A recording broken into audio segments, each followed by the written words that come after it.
Hey everyone, today in this video I'm going to show you how to factory reset your 3i G10 Plus. If you're interested in the G10 Plus or you want to find out more about it, the link to it will be in the video description. So for factory reset, we're going to be wiping this back to its original factory state.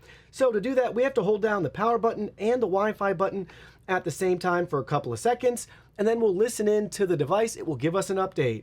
So press them both at the same time. Resetting the system succeeded.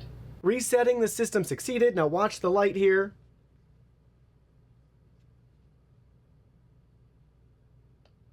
It goes off. You hear the speaker turn off. Now the light's coming back on. And we wait for everything to boot back up. Power on. Power on. We hear the dustbin moving around a little bit. Take a look at the light.